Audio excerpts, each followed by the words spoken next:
Bonjour bien-aimés, bonjour d'être là et de participer à cette émission. Ce serait des séries que nous allons commencer. Ces séries qui concernent des questions de vie courante. Malheureusement, beaucoup d'enfants dans le monde et dans des églises vivent sans savoir exactement quel est le plan de Dieu pour leur vie. Il y a des questions qui les viennent ou bien des situations qui les arrivent dans la vie, mais ils ne savent pas quelle est la volonté de Dieu, qu'est-ce que Dieu a dit concernant cette situation. Alors, pour cet effet, sous les révélations du Saint-Esprit, nous sommes amenés à répondre à certaines de vos questions afin que vous marchiez dans la vérité. Car la Bible nous dit clairement, tu connaîtras la vérité et la vérité t'affranchira. Il est plus heureux, plus simple et plus joyeux de connaître la vérité. De connaître la vérité. Alors, nous allons beaucoup plus nous appesantir sur ces sujets tels que la vie du célibat, la vie du concubinage, le mariage, le divorce et le remariage. Qu'est-ce que Dieu dit concernant tout ceci? Quelle est la volonté de Dieu? Est-ce que tout homme devrait se marier ou toute femme devrait se marier? Qu'est-ce que Dieu a dit? Est-ce que c'est une obligation de se marier ou bien c'est un choix? Qu'est-ce que Dieu a dit? Est-ce que Dieu a prévu un conjoint pour tout un chacun sur la terre? Est-ce qu'il y a ce qu'on appelle l'âme sœur sur la terre? Est-ce que ça existe? Est-ce que je dois prier afin que Dieu me donne l'homme de ma vie ou bien la femme de ma vie? Ça, c'est autant de questions que beaucoup d'enfants de Dieu se posent ou alors passent le temps à jeûner, prier et pour finir, alors que ce n'est pas dans le plan de Dieu. Alors, comment dois-je savoir si ce conjoint est la volonté de Dieu? Comment dois-je savoir? Nous allons répondre à toutes ces questions. Alors, et le mariage? Si je commets l'erreur et je me marie avec quelqu'un ou quelqu'une où il n'y a pas beaucoup de compatibilité, plutôt beaucoup d'incompatibilité, que dois-je faire? Est-ce que je suis bloqué dans ce mariage-là pour toute la vie parce que le Seigneur a dit, il n'aime pas le divorce. Il déteste le divorce. Alors, que dois-je faire dans ce cas? Je dois passer toute ma vie en prison et peut-être finir pour aller en enfer? Ou est-ce qu'il y a une porte de sortie? Également, voilà autant de questions que nous allons répondre. Le concubinage. Qu'est-ce que c'est que le concubinage? Est-ce que c'est le plan de Dieu? Est-ce que c'est le plan de Dieu? Quel impact ça a dans ma vie? Est-ce que ça affecte ma vie? Est-ce que ça affecte mes finances? Est-ce que ça affecte ma vie spirituelle? En plus de cela, nous allons parler, n'est-ce pas, de la vie après le divorce. Que dois-je faire si je décide de divorcer? Est-ce que Dieu est avec moi? Comment savoir quand est-ce que je peux divorcer? Qu'est-ce que Dieu a dit? Comment savoir s'il y a possibilité de réarranger mon couple? Comment réarranger? Comment ramener une femme ou un homme qui a déjà autre intention? Comment le ramener? Alors, toutes ces choses, bien aimés, je vous le rassure, il y a une solution à cela. Et Dieu nous a donné la grâce de venir pour vous proposer, afin que vous vivez la vie de paix, afin que vous vivez une vie de succès, afin que vous vivez une vie de joie, une vie de joie. Car Dieu veut que tu sois joyeux, Dieu veut que tu sois en paix, Dieu veut que vous vivez en famille.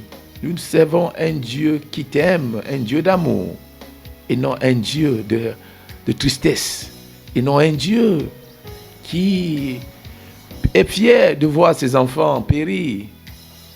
Il a dit que je suis venu vous donner la vie Et la vie en abondance, Jésus-Christ nous l'a bien dit. Alors, est-ce que tu vis cette vie en abondance? Est-ce que tu vis ça? Il dit, je vous ai laissé ma paix. Et la paix que Dieu m'a donnée, je vous les ai laissée. Pas la paix comme dans le monde, mais la paix divine. Est-ce que tu as cette paix-là en toi? Est-ce que tu as cette paix dans ta vie de famille? Est-ce que tu as cette paix? Voilà autant de choses, de bonnes choses que le Seigneur a prévues pour nous. Et il a dit, je voudrais que tous, que vous prospérez, tel que prospère l'état de votre âme. Donc, la pauvreté également n'est pas de Dieu. La pauvreté n'est nullement pas de Dieu. Il veut que tu prospères. Car il a dit, l'or et l'argent m'appartiennent. Alors, si ce n'est pas ton cas, où est le problème? Est-ce que le problème, c'est Dieu? Je pense que non. Le problème, c'est au niveau de la connaissance. Il y a des informations que tu manques. Tu as besoin d'avoir ces informations. Et tu verras que tu vivras la vie. Tu comprendras que les Écritures sont justes, les Écritures sont vraies et que ça marche. Et en fait, il suffit de savoir comment les pratiquer. C'est comme un soldat qui va en guerre, qui a son âme, l'âme la plus puissante, qui peut déstabiliser et tuer 100 personnes à la fois. Si tu as cette âme, quoique bien sophistiquée, mais si tu ne sais pas là où déclencher la gâchette, tu vas mourir avec cette âme, alors que tu avais l'âme pour te protéger. Également, c'est comme quelqu'un, tu as une belle voiture, une voiture neuve qu'on t'a offerte. On dit, ça c'est pour toi. Mais si tu ne sais pas la conduire, à quoi va te servir cette voiture? Alors, Dieu voudra que tu acquiers la connaissance et acquiers l'intelligence et la sagesse. Et tu seras heureux et très très heureuse. C'est la volonté de Dieu. Et nous serons, durant toutes ces séries, nous vous apporterons beaucoup de solutions et des solutions très très riches pour votre vie de santé. Est-ce que Dieu veut que je sois malade? Cette maladie, est-ce que ça vient de Dieu? Ça ne vient pas de Dieu. Comment faire pour me débarrasser de cette maladie qui me torture, qui m'empêche de sourire, alors que Dieu te demande de sourire, il te demande de rire. Avec une maladie qui te coince au lit, comment tu vas vivre la vie que Jésus est mort pour te donner? Donc la connaissance, bien-aimé, la vérité t'affranchira et la connaissance te permettra de porter beaucoup de fruits et d'être heureux et d'être une bénédiction pour beaucoup de personnes autour de toi. Alors, ça c'était déjà l'introduction pour cette série. Cette série, n'est-ce pas, j'appellerais ça encore une série de bon vivre, comment bien vivre en tant que chrétien. Comment bien vivre, parce que la meilleure vie pour bien vivre, il faut être chrétien. Et comment vivre, et sachant que l'avenir m'appartient, sachant que après même mon départ sur la terre, je n'ai pas peur, je sais là où je vais. Je sais là où je vais et je sais ce qui m'attend. Ça, c'est en Christ que tu trouves, n'est-ce pas, ce genre de bénéfices. C'est en Christ que tu trouves ce genre de privilèges. C'est en Christ. Donc, être chrétien, c'est déjà le top, c'est déjà l'excellence. Nous allons continuer la prochaine fois, je crois que la prochaine fois, nous allons épiloguer sur le premier point qui est le concubinage. Le concubinage, et nous allons développer ça et tu comprendras qu'est-ce que c'est que le concubinage. Est-ce que c'est la volonté de Dieu? Comment m'en sortir si ce n'est pas la volonté de Dieu, si ce n'est pas la bonne personne? Qu'est-ce que je dois faire? Est-ce que j'irai en enfer? Est-ce que j'irai au paradis? Est-ce que je vais rater mon vol de l'enlèvement à cause du concubinage? Tout cela, nous en parlerons.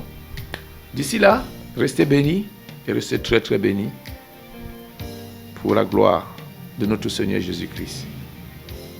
À bientôt. Bye.